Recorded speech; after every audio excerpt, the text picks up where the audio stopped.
गोंधळला होता. मला लढायचं हा, आणि तो बाबा बनायला निघला होता. मला काहीच लढायचं नाही. त्यांनी बाबा नाही बनावं, त्याच्या हृदयात ऊर्जा जागी करून त्याने बाण काढावा म्हणून गीता दिली. आणि लोक आमचे काय म्हणतात, गीता म्हणजे काय, बाबा आणि घंटी. तू तू त्या अँगलने बघितलं. तुम्हाला कुठल्या अँगल मध्ये मी बाबा वाटतो सांगा मला, फुल वाटत असेल तर. नाही नाही नाही, हे कोणी सांगितलं? अर्जुन पुढे बाबा मी म्हणून फिरला का? भगवंत समोर उभे होते तरी पण त्याला ज्ञान, भगवंताला पाहणं म्हणजे श्रवण करणं, घंटी वाजणं, पूजा करणं, कुंकू लावणं नाही. काही लोकांचा लय गैरसमज आहे, भगवंत कशाने भेटतील, अंबाबाई, हे सगळे कर्म काढले. भगवंत श्रवणाने भेटतात, श्रवणाने तुमच्या हृदयात जातात. श्रवण डोक्यात जाते, उपासवर उपास, उपवासवर उपास, ही देवी ती देवी, आणि रोज हे चालतंय की नाही चालतंय? अभ्यास केला पाहिजे, स्टडी केला पाहिजे. नाही, प्रत्येक ठिकाणी भगवंताच्या मंदिरात भीक मागायला जाऊन उपयोग नाही. या पूजा ह्या पूजा हे सगळ्या देवी देवताला खुश करण्याचा कार्यक्रम आहे. आणि त्यांना खुश केलं ना, ते प्रसन्न होऊन आपल्याला हे देतात. पण ते स्ट्रिक्ट आहेत, त्यांना काहीच कमी नाही जमत. त्यांना सगळं टापटीप लागतं. एक सुपारी नसेल ना तरी कार्यक्रम, एक सुपारी नसून द्या, पान फक्त थोडं पिकलेलं असून द्या, इन्सल्ट केली, इन्सल्ट. लय डेंजरस बरं का देव. देवांचा राजा कोण आहे? इंद्र. इंद्र इंद्र देवाच्या ब्रह्मांडामध्ये सांगतो. देवाचा राजा कोण आहे? त्याचा यज्ञ थांबवला. साला हे गवळ्याचं पोरग कोणी माझा यज्ञ थांबवला? मला येणारा यज्ञ देतात ना, वाढवतात ना, निवद वगैरे एवढी एवढा एवढा निवद खाता का तुम्ही कधी? देवालाच फक्त एवढा भात, एवढं सत्तू उपाशी येते तो निवदावरच पडले. आपले निवद कुठले बाहेर असतात, स्वतःला खायला खरम खरम एवढी मोठी, देवाला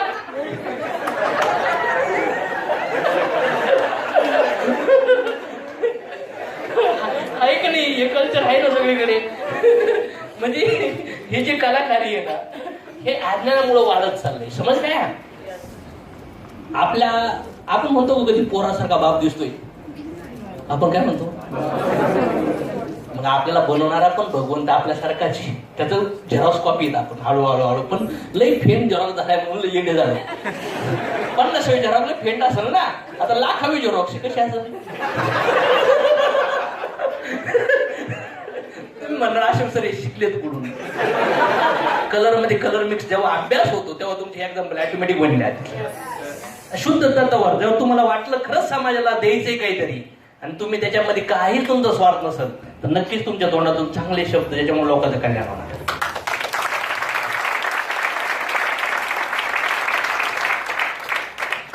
तर कुठपर्यंत होतो, पुन्हा गेलो मी तिथून.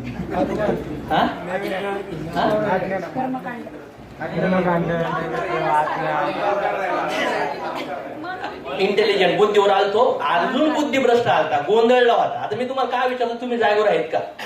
का लवकर संपवायचं मला याच्यामुळं? जेवणाचा टाइम पण झालाय. जेवायला रेडी आहे? स्पिरिच्युअल संपू ना? कोणाला भूक लागली?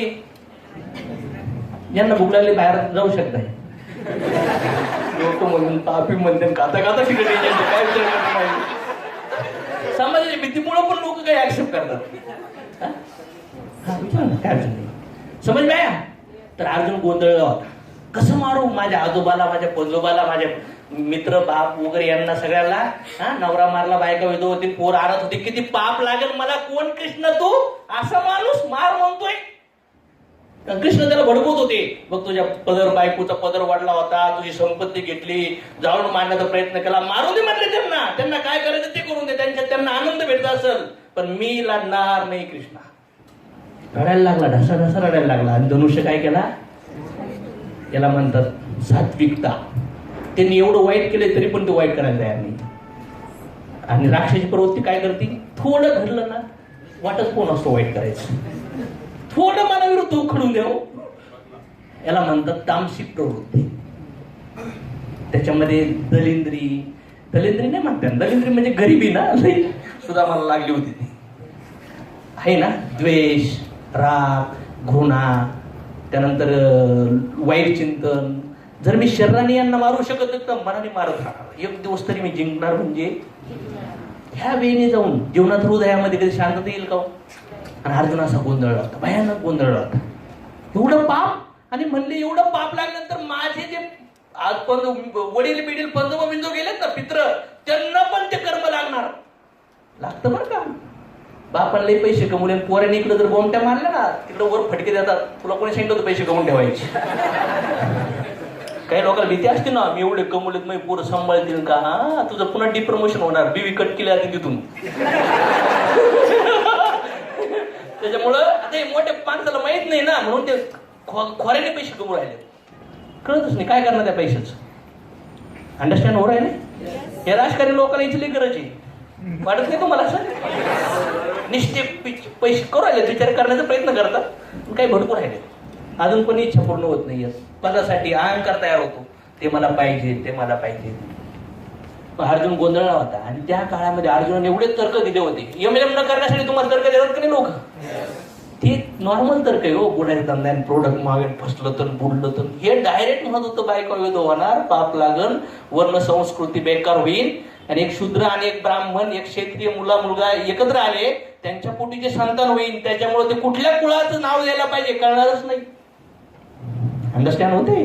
पण आज आपले लोक इंद्रिय तृप्ती करण्यासाठी कुठं कसे पण अटॅच होतात, घाणेरडे काम. समज नाही? हे शुद्ध तत्व आहेत सगळे. नियम तुम्हाला माहिती असू किंवा नसू, तुमच्या लाईफ मध्ये अप्लाय होणार म्हणजे होणार. कुठलंच सुटणार नाही ट्रान्झॅक्शन. ढासळतो माणूस. आणि मग अर्जुन हा तर्क दिलता. म्हणून तिथं सांगितलं होतं, एका पतिव्रत स्त्रीनी संसार स्वतःच्या नवऱ्यासोबत केला पाहिजे. मनात दुसऱ्याचं चिंतन आणणं पण घातक आहे, हे तिथं अर्जुनाला क्लिअर करून दाखवलं होतं. भगवंता, हे सगळं धर्म नष्ट होऊन जाईल चुकीचं काम झालं तर. आणि मग त्या केसेसमध्ये कृष्णाला भडकायचा प्रयत्न केला कृष्णाने अर्जुनाला, इकडलं तिकडलं सांगून. बघा ना, एखाद्या कंपनीतून एखाद्या माणसाला आणायचं काय करतात?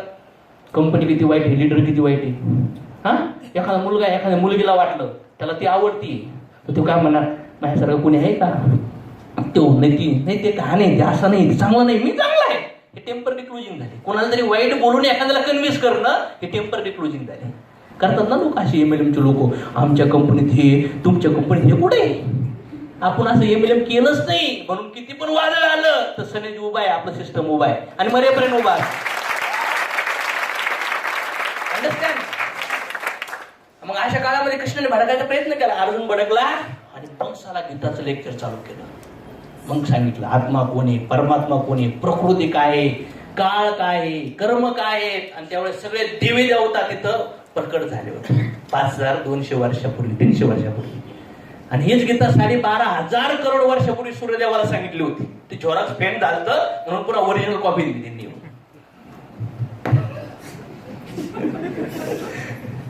अंडरस्टँड होतंय की नाही? जसं आता मी ऑलरेडी ट्रेनिंग दिलेत ना, ऑलरेडी डेटा मी रिटर्न आलोय, म्हणजे पुन्हा ओरिजिनल येऊन सांगू राहिले. त्याचा अर्थ असं झाला. मग भगवंत पण वेगळ्या वेगळ्या फॉर्म मध्ये येऊन वेगळ्या वेगळ्या पेशंटला वेगवेगळे ट्रीटमेंट करून जातात. अंडरस्टँड होते? मग त्यानुसार ते बिलीफ वाढतो. म्हणून याला ह्यो देव, याला तो देव प्रिय होतो. थोडे उपकार झाले की लगेच माणसाची आसक्ती वाढत जाते आणि माणूस रिस्पेक्ट द्यायला चालू करतो. मान्य करताय? आणि मग ज्यावेळेस त्याला लेक्चर दिलं त्यावेळेस अर्जुन लढला का नाही लढला? असंख्य लोक मेले गेले. मग कर्मानुसार घडतं. ते म्हणले तू जरी युद्ध नाही केलं तरी पण हे बघ, यांचा काळ्यांना मृत्यू वाट पाहू राहिला. विराट रूपामध्ये त्यांचे सगळे असे ब्रह्मडाचे शेकंदाले मारणारे वगैरे लोक दाखवले होते. बघितले का? माझ्या चॅनलवर दाखवले, विराट रूपचे एक लिंक पाठवलेली. फ्युचर दाखवलं. अगर तू नहीं लढा फिर भी ये मरने वाले, इनका कर्म, ये प्रकृती, ये माया इनको नहीं छोडेगी. मग जर भीती असेल मनामध्ये तर काढून टाका. तुम्ही केलं नाही केलं तरी प्रकृती चालणार. आणि जरी तुम्ही याच्यातून मागे हटले तरी कुठलं ना कुठलं कार्य करून तुमच्याकडून जे करायचे ते करूनच घेतला ना. हे अर्जुनला क्लिअर केलं होतं. जरी तू बाबा बनला ना म्हणले तरी तुझा क्षत्रिय धर्म तुला पुन्हा युद्धात भाग घ्यायला पार पाडन. आणि त्यावेळेस तू युद्ध करशील त्याचं तुला वाईट कर्म लागेल, कारण की तू माझ्या आदेशाचं पालन केलं नाहीस. सुप्रीम पार्लिटी. तर सैन्याने मोठ्या त्यांच्या बॉसचं इन्स्ट्रक्शन फॉलो करून लोकांना मारलं तर सजा भेटते का हो आर्मीवाल्याला? पण घरी येऊन गोळ्या घातल्या 2-4 मुडा आला म्हणून काय करावं लागेल? कारण की तिथं ऑथॉरिटी म्हणजे भगवंत किलिंगला प्रमोट नाही करत. भगवंतांनी सांगितले त्या फॉर्म मध्ये ते कार्य तुला करावं. धर्माचं पालन म्हणतात. तर साखरेचा धर्म असतो, मिठाचा धर्म असतो का नसतो. एकीकडे एका स्त्रीची आबरू लुटतीये आणि ती म्हणते मला वाचवा वाचवा वाचवा. आणि एकीकडे स्वतःचे वडील डेथ बेडवर आहेत, लास्टचं पाण्याचा घोट मागताय. अशा स्थितीमध्ये त्याला काय सांगितलं पाहिजे? तिला वाचवायला जा का यांना वाचवा? सांगा मला. असं सांगू नाही शकत आपण. तुमच्या धर्माचं पालन तुम्हाला करावं. दोघी पुण्य आहेत ना. पण याच्यामध्ये तुम्हाला कुठं जायचंय हे तुमच्यावर ठिकाणी. याला म्हणतात धर्म. तुमचा धर्म काय म्हणतो? तुम्ही काय केलं पाहिजे? होतं ना कधी कधी सीन येतात ना असं, काय केलं पाहिजे. लढला ना अजून. मग बुद्धी, इगो झाला, इंटेलिजन्स झाला. आता कुठं आलो आपण? माइंडवर आलो. माइंडवर बुद्धी झाली, इगो झाला आणि मन. मनावर बोलू आता. मनाचं काम काय असतं? मनाचा जन्म कधी झालाय? जेव्हा जीवात्मा इच्छेमुळं पहिल्यांदा जेव्हा या धर्तीवर आला आणि त्याचं पतन होत जातं. डिप्रमोशन डिप्रमोशन डिप्रमोशन, 84 लाख युनी युनी असं माणूस चक्रव्यूह मध्ये फिरत जातं. तुम्हाला हे माहिती आहे? पुतना वामन अवतारामध्ये बली महाराजाची कन्या होती ती. आणि जेव्हा भगवंत तिथं आले आणि वामन अवतारामध्ये भगवंताचं बटुकेश्वर रूप एकदम छोटे होते आणि एवढं सुंदर रूप बघून तिला वाटलं किती सुंदर रूप आहे. हा माझा पुत्र असता तर मी याला स्तनपान केलं असतं. माझी इच्छा आहे की हा माझा मुलगा झाला, असा मुलगा पाहिजे आणि मग याला दूध पाजू. इच्छा. भगवंताला लगेच तिची इच्छा कळली. त्याच वेळेस ती इच्छा तिथंच ऍक्सेप्ट झाली. आणि त्यानंतर बली महाराज त्याच्या वडिलांचं सगळं राज्य हिसकून घेतलं. 3 पद. ते म्हणले घोटाळ्यामध्ये नंबर 1 घोटाळा म्हणजे मी म्हणले. लुटवणाऱ्यामध्ये नंबर 1 लुटवणारा म्हणजे, चोरामध्ये सगळ्यात नंबर 1 चोर म्हणजे, आणि क्रूर मध्ये नंबर 1 क्रूर म्हणजे. म्हणजे भगवंत काय सांगितलं? मेसेज काय दिलाय? तू कुठल्या पण पोझिशनला आहे, सगळ्यात ताकद माझ्याकडे झालाय. हे मेसेज त्यांनी देऊन टाकलं. आणि त्यावेळेस हिसकून घेतल्यानंतर त्या मुलीला क्रोध तयार झाला आणि म्हणले असा मुलगा असेल ना तर मी याला विष पाजून मारून टाकेन. भगवंत म्हणले तथास्तु. वामन अवतार 4था अवतार. त्यानंतर कृष्ण हे 8वा अवतार आहे. किती अवतार आहे? 8व्या अवतारामध्ये. 8वा का 9वा? 8वा असेल ना. 8व्या अवतारामध्ये म्हणजे 4 अवतार वाट पाहावं लागले दोन्ही इच्छा पूर्ण व्हायसाठी.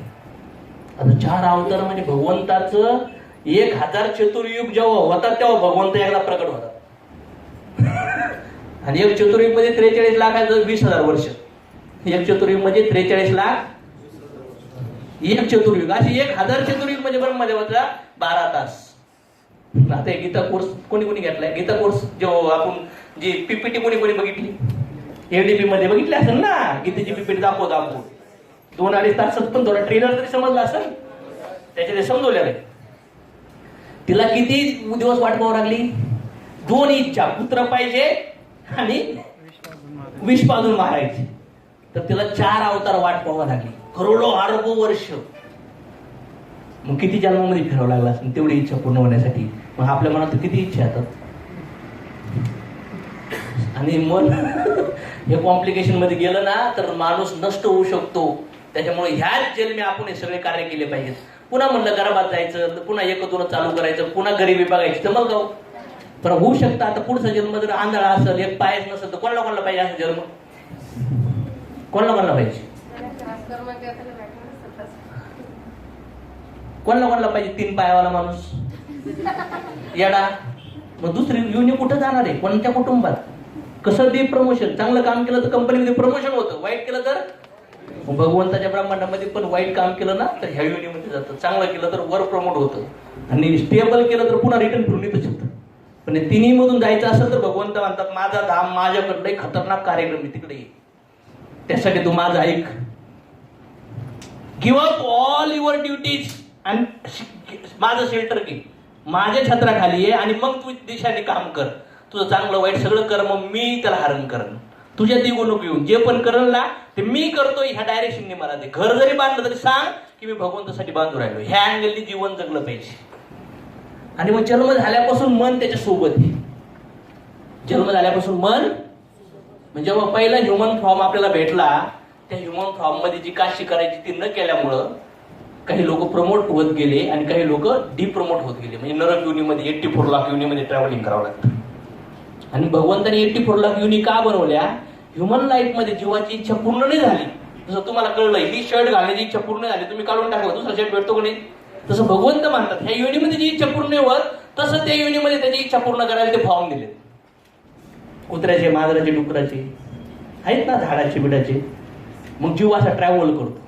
आपण त्याच्यासोबत मन, बुद्धी, सटल बॉडी असते. मन, बुद्धी, अहंकार सगळे कुठाने कुठे येतं? सगळे कुठाने कुठे येतं?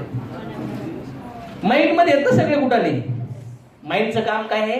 विचार करणं. बुद्धीचं काम काय आहे? अप्रुव्हल देणं, सँक्शन करणं, डिस्बर्समेंट करणं. लोन डिस्बर्स करतात का नाही? हा, तसं बुद्धी. बुद्धी जर चांगली असेल तर मनामध्ये घाणेरड्या विचाराला कॅच करेल का? म्हणजे याच्याकडे नॉलेज नसतं म्हणून ते लोकांनी म्हणले ना बुडायची कंपनी आहे, हा लगेच बुद्धी अप्रुव्हल बुडायची. अंडरस्टँड? लोक हे जे बुद्धी कमी लोअर, त्यामुळे बुद्धी वाढवली तर निर्णय तुम्ही राईट घेऊ शकतात. मग मन कधीपासून आहे आपल्या संग? जन्मापासून मन आहे. मग मन जर आहे तर मनाचं कर्तव्य काय आहे? तुम्हाला श्रीमंतीकडे नेणं, तुम्हाला ह्युमन फॉर्म मध्ये आणणं किंवा तुम्हाला ह्युमनीमध्ये टाकणं. मग झाडं माहिती तुम्हाला 100, 200, 500, 1000, 7,000 वर्ष. एक झाड आहे 7,000 वर्ष त्याचं आयुष्य. किती वर्ष? उभा आहे, स्टँडिंग. ऊन, वारा, पाऊस, वादळ हलता पण येत नाही, जागेवर उभा आहे. तुम्ही बघितलंय का लहान मुलं चुकल्यानंतर त्याला बेंचवर उभा करायचं, स्टँडिंग सजा असायच्या. तो झाडाला सांगितलं स्टँडिंग पनिशमेंट झालं, उभा राहायचं. आणि ज्यांना उघडं बिघडं फिरायची सवय ना त्यांना भोंगलच ठेवलं आता असं. स्टँडिंग राहा उघडा, नग्न. ऊन, वारा, प्रकाश, पंचमहाभूत तुझ्यावर अटॅक करणार, पनिशमेंट आहे. मग त्याला कळतच नाही आता का राहिली. तुझी इच्छा आहे ना असं राहायची म्हणून दिली भगवंतानी. आणि भगवंत म्हणतात मी फार दयाळू आहे, माझ्या आत्म्याची जी पण इच्छा आहे ती पूर्ण करायला हे पंचमहाभूत फुल रॉ मटेरियल आहे, एन्जॉय कर याचा. आणि याचा स्पर्श होणार पण नाही मला. कमळ पाण्यामध्ये किती पण डुबा, कमळाला पाणी लागतं का? तसं आत्म्या कशापासून बनतो? सचित आनंद, एकदम प्युअर आहे, त्याच्यात दुःख नाही. आणि आत्म्याला कधीच त्रास नाही होत. काही लोक म्हणतात ना आत्म्याला लई दुःख झाले, छायला आत्म्याला दुःख नाही होत. मनाचं षड्यंत्र आहे, मनाला दुःख होतं सगळं. कोणाला दुःख होतं? आपल्याला दुःख नाही होत. मन षड्यंत्र करतो, बघ तुला एवढी इज्जत इज्जत, तेच लुटवतं आपल्याला. पण बुद्धी म्हणली पाहिजे का छायला नको बनू मला इकडे. मनाचं ऐकायला पाहिजे, बुद्धीच ऐकायला पाहिजे. मन म्हणतं बघ असा असा फोन, असा असा बोलला, तो असा असा करू शकतो. आता बुद्धीत नॉलेज नसेल तर बुद्धी पण म्हणते हा होऊ शकतो बस. पण बुद्धीत नॉलेज असेल तर मन काय म्हणणार? मान गपचे बस, असं नाहीये. बुद्धी नॉलेजेबल पाहिजे की नाही पाहिजे? मन म्हणतो काय शर्ट घेऊ, शर्ट फक्त तुझ्याकडे 200 तर 2000 शर्ट कसं काही थांबवतं ना बुद्धी तुम्हाला. डायरेक्ट चला म्हणलं मर्सिडीज शोरूमला मर्सिडीज घ्यायची. बुद्धी म्हणते कुठं चालला बोंबलं, भाडं द्यायचं इकडं, पेट्रोल नेतोय गाडीमध्ये, कुठं निघलास? शक्य आहे का? बुद्धी थांबवणार नाही थांबवणार. ज्याची बुद्धी थांबवत नाही ना तो येडा आहे, येडा. मन म्हणतो अयो ते लय भारी दिसतात, आय लव्ह यू मन, आय लव्ह यू. बुद्धी म्हणते मारा खायचा का मार. लगेच म्हणजे मनाला कुठला पण विचार येऊन द्या, त्या लाटा किती पण येऊन द्या, तुमची बोटीत मध्ये ते पाणी येऊन नका, नाही तर बोटणार. मन चालवते तुम्हाला की तुम्ही चालवताय मनाला? इंद्रिया हे पंचमहाभूत आहे ना, जमीन यांच्यापेक्षा इंद्रिय श्रेष्ठ आहे, इंद्रियापेक्षा मन श्रेष्ठ आहे, मनापेक्षा बुद्धी श्रेष्ठ आहे, बुद्धीपेक्षा आत्मा, आणि आत्म्यापेक्षा. पण आपलं चेन कुठे? इंद्रिय म्हणले हे खायचं, मन पण म्हणणार खायचं खायचं खायचं, बुद्धी पण म्हणणार खा. बुद्धी काय म्हणणार? आता खाल्ल्यानंतर भागणार का? आणखीन एकदा खायचं. आता आणखीन एकदा खायचं, म्हणजे 2 एक्सपिरियन्स वर झाले, तर 2 एक्सपिरियन्स म्हणून इच्छा विल पॉवर वाढणार, खायचं. तर बुद्धी थोडीशी 3 एक्सपिरियन्स झाले, 3 एक्सपिरियन्स मिळून ताकद किती वाढली आता? 300 टाइम. तिन्ही म्हणतात चौथ्यांदा खायचंय म्हणजे 4 पॉवरफुल प्रेशरने ती ऊर्जा टाकती. असे 10 एक्सपिरियन्स झाले. 10 एक्सपिरियन्स मिळून काय म्हणतात? 11व्या वेळा खायचे म्हणजे आय लव्ह यू म्हणायचे म्हणजे. आता त्याची इच्छा नाही. अर्जुनने प्रश्न विचारला होता, जीवाची इच्छा नसताना पण जीव चुकीचं काम का करतो? तर ते सांगितलं होतं रजगुणामुळे तो प्रेरित होतो. काम त्याला प्रेरित करतो. अंडरस्टँड होते? मी फार हायर लेवलचं नॉलेज सांगण्याचा प्रयत्न करतोय बरं का, कॅच करण्याचा प्रयत्न करा. सगळ्या पार्टमध्ये सगळ्या कॅटेगरीमध्ये तुम्हाला काम येईल. अंडरस्टँड? आणि मग असे वेगळे वेगळे एक्सपिरियन्स येतात ना बरेच, आणि मग त्याचा प्रेशर वाढत जातो. आणि मग जीवाची इच्छा नसेल ना, माणूस बेधुंद जीवन जगायला लागतो आणि मग लटकत जातो. मग राग पण काय असाच, क्रोध, हे सगळे म्हणून सांगितलं होतं काम, क्रोध आणि लोभ हे नरकाचे दरवाजे. सांगितलंय का नाही सांगितलं? काम म्हणजे इच्छा, वारंवार इच्छा पूर्ण केल्या, चुकीच्या इच्छाचा अनुभव, चुकीची टेस्ट घेतली. बघा ना, दारुडे माणसं आहेत ना, असे दारू नाही बनले. पहिल्यांदा त्यांनी जेव्हा खोट घेतलं ना, पहिला जो वर्षे पहिली जी टेस्ट आहे तिला भीतीदायक असते आणि घाणेरडी असते. पण नंतर हळू हळू हळू मनात येतं ना, बुद्धी म्हणते का अजिबात घेऊ नको. दुसऱ्याचं मन काय म्हणत, दुसऱ्याची बुद्धी काय म्हणते घे. मग आपलं मन हैराण होतं, बुद्धीकडे वारंवार पॉपअप पॉपअप नोटिफिकेशन पाठवतं. मग बुद्धी पण म्हणते झक मार. काय करते बुद्धी? बुद्धी म्हणते काशी कर, जे करायचं ते करा आता. पण नंतर ते मन तुला लुटवणार. म्हणजे म्हणून सांगितलं की ते मध्ये एका इंद्रियावर जर तुमचं लक्ष केंद्रित झालं तरी तुम्ही बर्बाद होणार, म्हणजे नष्ट होऊन जाणार. मग मन आपल्या संग येईल. आणि मग मला सांगा, अशा वेगळ्या वेगळ्या युनीमध्ये आपण जन्म घेतलेत, वेगळ्या वेगळ्या युनीमध्ये ह्या फॉर्मने आपण जीवन जगत चाललो. मग आता ह्युमन लाईफ नंतर या 84 लक्ष योनीमध्ये कधी डुक्कर बनला असो, कधी माकड, कधी कुत्र, कधी वानर. मग या प्रत्येक ठिकाणी प्राण्याला माइंड आहे का नाही, बुद्धी? आपल्याला त्यांच्यात फरक काय? क्वेश्चन आहे माझा. माइंड लावा, डोकं लावा, 1 मिनिट विचार करायला वेळ देतो. प्राण्यात आणि आपल्यात फरक काय?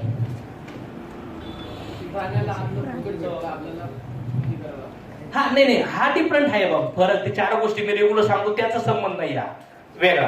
आपण ईश्वराचं ज्ञान घेऊ शकतो, प्राणी ते घेऊ शकत नाही. ग्रेट. आणखी विचार करता येत नाही ना. कुत्र्याला तुम्ही एकदा हाना, येऊ करायचं, रोटीनं टाकतात, दांडा आणायचा, पुन्हा येऊ करायचं. ते म्हणतं त्याला बुद्धी आहे ना. भीती वाटल्यानंतर माणूस ती करतो का? नाही येणार. आणखी बुद्धी पण आहे त्याला. तुम्ही मला सांगा, उंदीर आहे ना, पकडायला पिंजरा टाकला त्याच्यापेक्षा वर उड्या मारतात. जातं का उंदीर त्याच्यामध्ये? मागराला दूध पाचता एकदा पेली म्हणून दानका टाका, दुसऱ्यांदा येणार पण नाही, गपची पी. कुठे कोण दिसतंय का? प्राण्याला बुद्धी आहे. ओके. आणखीन विचार करता येत नाही म्हणता प्राण्याला. करतो ना प्राणी विचार. बघा ना, वाघ पकडताना हरणाला किती विचार करतो. असं असं आवाज सुद्धा येऊन देत नाही. मग कसं काय विचार करत नाही? ते करते, विचारपूर्वक क्रिया करत नाही. म्हणजे उदाहरणाला उंदीर आहे, तो पण बिचारा तड फोडतो. ठीक आहे, बिफोर विचार नसल, पण त्यांना सर्वाइव्ह करण्यासाठी ते विचार करतात. ठीक आहे, प्रयत्न करता तुम्ही. ग्रेट. आणखी मेन चेंजेस दिसलं पाहिजे.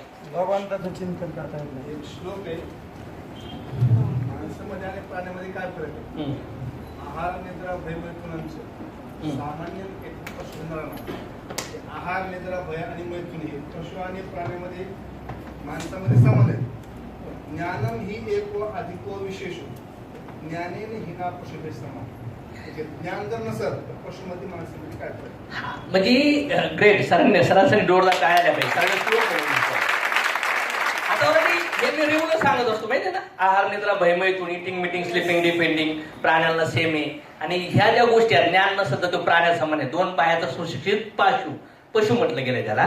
प्राणी आणि आपल्यामध्ये फरक काय? जिज्ञासा. हे का जिज्ञासा? काय जिज्ञासा पाहिजे तुमच्यात. असंच का, मीच का, हेच का, तेच का, म्हणजे याला म्हणतात ब्रह्मजिज्ञासा. आणि प्राणी जिज्ञासा करू शकत नाही, आणि त्यांना आपण म्हणू शकत नाही हरिनाम घे, भगवंताचं नाव घे. म्हणून हे शरीर त्यासाठी भेटलंय की ह्या सगळ्या गोष्टीमधून लटकतोय का, त्याचा अभ्यास करण्यासाठी भेटलंय. पण आपल्याला शाळेमध्ये शिकवलंय काय? लहानपणापासून डाउनलोडिंग काय केलं आपल्या माइंड मध्ये? शिक शिक शिक. नंबर 1 आण.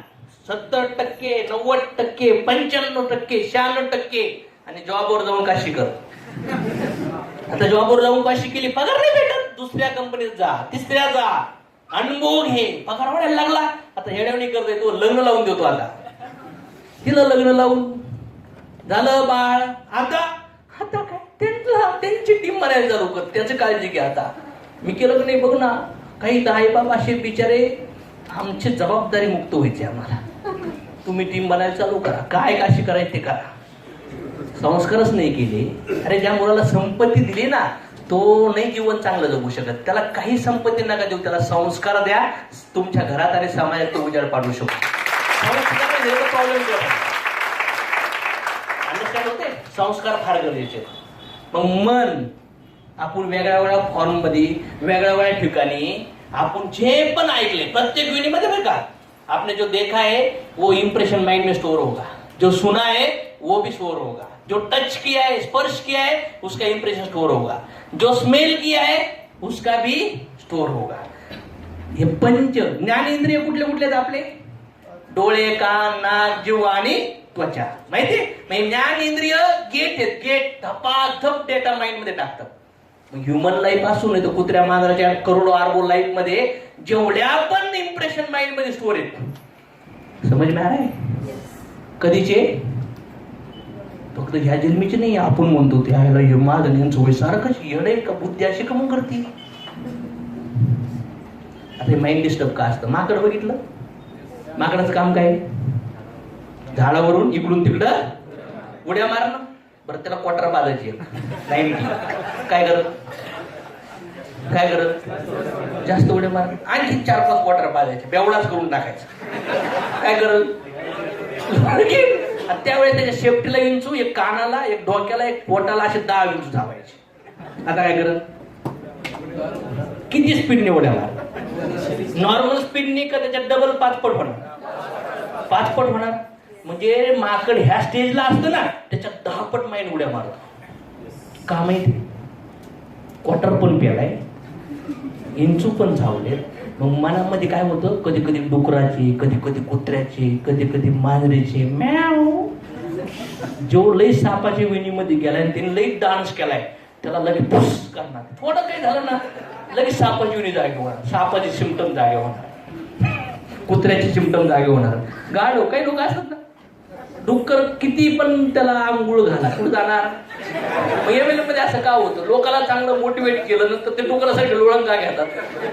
आता याच्यानंतर मग तुम्ही इथं आत सध्याला ह्युमन फॉर्म मध्ये आला, पण बाहेर गेल्या गेल्या डुक्कर निघलं तर नक्की डुक्कर होणार. मला सांगा, तुम्ही मानताय डिस्टर्ब का? ते पण डिस्टर्ब नाही, पण ते किडाकाणी मागची लाखो करोडो जन्माची डिस्टर्ब करू राहिली. म्हणून माइंड डिस्टर्बन्स प्लेस. सगळ्यात disturbance area, disturbance memory card म्हणजे माइंड आहे. लक्षात येत आहे? आणि मग आता इथून पुढे जर याड्यावणी करायला लागलं कोणी ना, बायको म्हणली तुम्ही असेच तुम्ही तसेच, ते लक्षात घ्यायचं. साप जागा होत वाटतं आणि मनात ते मला असायचं. तिची पण इच्छा नाहीये असं बोलायची, पण आतून ते फोर्स रॉंग इन्फॉर्मेशन घेतली ना. समजते की मी काय बोलतो? हा, एखादा ती मॅडमने करायला लागली, लगेच समजायचं कुत्र्याचं इम्प्रेशन जागं राहायला शांत होईल. मग असं निगेटिव्ह लोकांना पॉझिटिव्ह करणं म्हणजे काय? इम्प्रेशन चेंज करणं.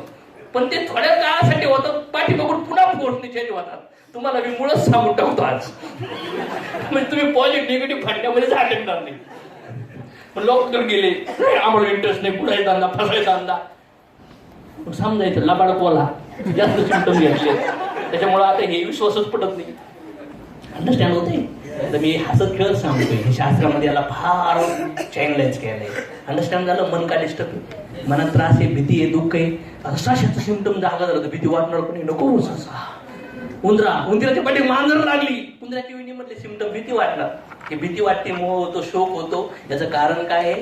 कारण वेगळ्या वेगळ्या जन्मात वेगळे वेगळे इंद्रिय स्पर्श, वेगळे वेगळे इमेज, वेगळे वेगळे साऊंड आपल्या मनामध्ये स्टोर आहेत. म्हणून स्वप्न पडतात. कधी कधी स्वप्नात पळतो माणूस, कधी कधी पाय वाढल्यासारखे होतात, ते कुठून येतात? त्यावेळेस थोडं शांत जायला असतं, मग धपा अटॅक होतो. स्वप्नात कधी कधी भीती वाटते का नाही वाटत? रिअल झालं? रिलेट झालंय का तुम्हाला? पटतंय का? पण आता काय करणार? करा काय करायचं, काशी करा काय करायची, सगळी स्टोरेज होणार मनामध्ये. आणि भगवंताचं हे पूर्णपणे डेंजरस आहे बरं का, काही सुटत नाही याच्यातून. आणि भगवंत साक्षीला आहे, आत्मा परमात्मा एकाच झाडावर बसले. अंडरस्टँड? लक्षात आलं? मन डिस्टर्ब काय? त्याच्यामुळे मनाला कंट्रोल करायसाठी बुद्धी फार इम्पॉर्टंट आहे. आणि मनात चुकीच्या टेस्ट, चुकीचे विचार, चुकीचे एक्सपिरियन्स, चुकीच्या गोष्टीचा आनंद माशास तुकडा खाऊ नका, ज्याच्यामुळे जीवनात त्रास होणार. क्लिअर? तर मला असं वाटतंय आता आपण लंचला सुट्टी घेऊ, पण त्याच्या आधी 2 मिनिटं 3 मिनिटं एक स्टोरी सांगून संपवून घेऊ आपण. चालेल? ऐकायची? एक राजा होता, त्याच्याकडे संपत्ती सगळं काही होतं, काहीच कमी नव्हतं. म्हणजे त्याला पत्नी होती, मुलं होते, सांभाळ होता, रिस्पेक्ट होती, सगळं होतं समाजात. आणि ऋषी आले आणि म्हणले ज्ञान देऊ काहीतरी. ऋषी सेवा वगैरे केली, ऋषी त्याला ज्ञान द्यायला लागले आणि ते म्हणले साहेब बस सेवा केली मी तुमची, मला आध्यात्मिक ज्ञान पाहिजे. हे कुठं बाबा माझ्या लय जबाबदारी आहे. तिने काही घेतलं नाही. ऋषी 2 आठवड्याने पुन्हा आले आणि म्हणले आता काय पाहिजे. म्हणले ज्ञान द्यायला. ते ज्ञान बिन नका सांगू. पुन्हा ऋषीला काढून दिलं. तिसऱ्या 2-4 आठवड्याने पुन्हा आले. म्हणले कशासाठी आलात. ते म्हणले त्यासाठीच. ते म्हणले काय करू मी तुम्हाला सांगा बरं. ते सोडून काही पण बोला. ते म्हणले ठीक आहे मी तुम्हाला कधीच काही सांगणार नाही, पण एक गोष्ट करा. काय करू म्हणले सांगा मी सगळं करतो, पैसे पाणी काय पाहिजे, पण मला हे देऊ, मला हे काही सांगू. त्यावेळेस त्यांनी सांगितलं तुझ्या राज्यामध्ये एक मोठा एक मॅनेजर अटेंड कर, आणि तो मॅनेजर मूर्ख नाही पाहिजे, मूर्खातला सगळ्यात मोठा मूर्ख पाहिजे. मूर्ख नाही तर मूर्खातला राजा पाहिजे, असा मॅनेजर अपॉइंट कर, मी तुला कधीच आध्यात्मिक ज्ञान देणार. ते म्हणलं एवढंच. साला आमच्या राज्यात लय मूर्ख आहे, कोणी पण शोधून आणू याडा. ते म्हणले मूर्ख नाही, मूर्खातला मूर्ख शोधायचे. आणि लागले शोधायला इकडं तिकडं. तर बघितलं एका वृक्षावरती आहे ना एक जण व्यक्ती झाडची फांदी दाढीत होता, आणि जी फांदी कापत होता ना त्याच फांदीवर हे जण बघितलं आणि म्हणले गिर जायला नीचे पडन. ते म्हणलं तुमचं काम बघा. हा म्हणजे असतो ना माणूस ऐकत नाही, तुमचं काम बघा म्हणला. त्यानंतर तिथंच आणि झाड कापलं, फांदी तुटली आणि पुढे पडली, आणि एवढा जोरात पडला. आणि ते म्हणले सांगितलं होतं तुला पडशील. ते म्हणले आप फ्युचर देखते हो क्या, भविष्य पाहता तुम्ही. ते म्हणले नहीं कैसे क्या, फिर आपको कैसे पता चला मैं गिरने वाला हूं. तुम्हाला कसं काय माहित मी पडणार आहे. ते म्हणले अरे येण्याला पण म्हणले मला नाही कळलं. म्हणले हा मला तुझी सल्ला सुनी चल. आमचा लिस्ट मधला जबरदस्त लेवलचा C कॅटेगरीचा डायमंड प्रॉस्पेक्ट भेटला आम्हाला. आणि ते राज घेऊन गेले आणि राजाला सगळं सांगितलं. राजा म्हणले हा एवढा मूर्ख आहे, सगळ्यात मूर्ख. हो म्हणले मॅनेजर. मग म्हणले ओके ग्रेट. मग वर्ष निघून गेले. मॅनेजर चाललं होतं राज्य व्यवस्थित, आणि मॅनेजरवर सगळे हसायचे बरं का, सगळे नाव पण ठेवायचे. राजाला म्हणलं साला मी फांदी काढून तुम्ही मला मॅनेजर बनवलं. किती मोठे माणूस आहेत. म्हणजे ते सगळे टिंगल उडवत होते, पण याला कळत, याला वाटायचं मला इज्जत भेटू राहिली, पण इज्जत नव्हती. त्याला लोक हसायचे याडा म्हणून. पण एक दिवस राजा 15-20-30 वर्षानंतर वर्ष 75 मध्ये राजा डेटच्या बेडवर मरायचे. लास्टचा दिवस आता राजा बेडवर आहे. सगळेजण राजाला भेटायला आले. राणीला म्हणला सगळे आले तर बघ बरं चेक करा कोणी. ते म्हणले सगळे आले, फक्त एक नाही आला तुमचा मॅनेजर. ते म्हणले मॅनेजर नाही आला, त्याला मी राजा मॅनेजर बनवले. झाडं बिड गरीबी होता, दुःखात होता, एवढे लेवल आले, तू कसं काय आला नाही. यायला पाहिजे त्याला, जा त्याला बोलून आणा आणि सांगा त्याला तुझा राजा चाललाय. घेऊन आले राजा.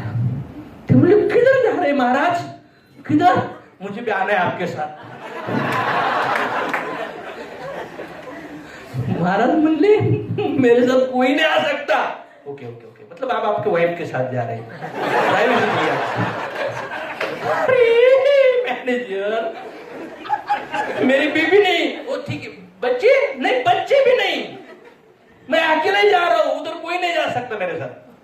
तो फिर ये जो आपके फॉलो करते हैं लोग, रिस्पेक्ट करते हैं, जो आपको आपने जो नाम कमाए वो लोग या वो संपत्ति, वो अरे यार तू इसको समझो ना यार, इतना पागल जैसा क्यों कर रहा है. अरे कोई नहीं आएगा. फिर वो जो फ्लैट गाड़ी बिड़ी ये सब संपत्ति, ये जो बैंक बैलेंस, ये पैसा, ये अरे तो पागल पर चिड़ूं तरी काय फायदा है, वो भी नहीं आने वाला. फिर आप इतना दूर जा रहे हो तो कुछ खाने पीने के लिए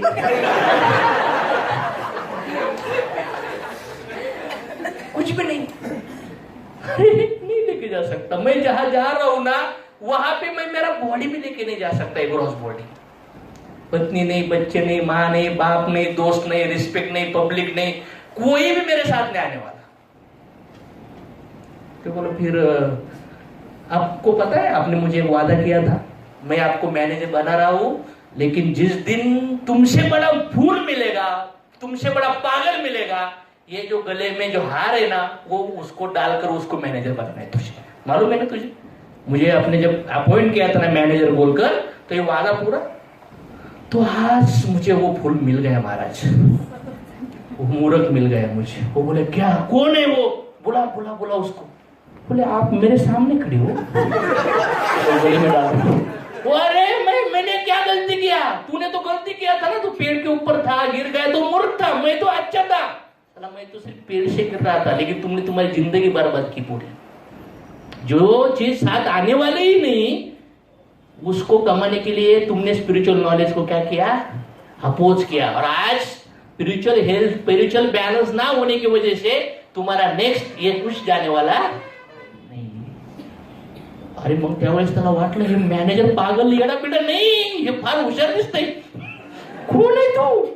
तो म्हणले जो आपका गुरु आए थे ना ज्ञान समझने के लिए, तो उन्होंने ही मुझे आज्ञा दी थी, और आपको आज्ञा दी मूर्ख शोधो, और मुझे आज्ञा दी मूर्ख बनो।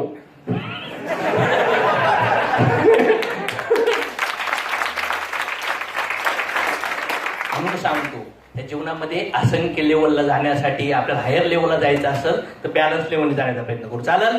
खरंच मला आनंद वाटला त्या डेडिकेशन। हे 2-3-4 वीक उतरा जोरात, गुड न्यूज येऊ राहिले, रिपर्चेस प्लॅन येऊ राहिला आहे, त्यामुळे रॉकिंग लेवलला तुमचे अपलाईन, तुमचे लीडर गणेश सर यांच्यासाठी सगळ्यासाठी एकदा जोरदार क्लॅपिंग झालं पाहिजे। आणि मला असं विश्वास आहे की साला एक नंबर 1 चा रेकॉर्ड ब्रेकिंग कार्यक्रम करणारे हॉलचे लोक आहे तयारी? आहे तयारी? आहे तयारी? 2025 पर्यंत साला डायमंड झाले पाहिजेत असं वाटतं का? 25 पर्यंत आधीच 25 आपण डेड आहे, 2022 ते 25 पर्यंत व्हायचंय का नाही व्हायचं? आहे का तयारी? आहे का तयारी? आणि त्याच्यासाठी आत्तापासून चला त्याच विचाराने त्याच डेडिकेशन लढा। आम्ही तुमच्या सोबत लाईफ लॉंग असतो। Thank you very much.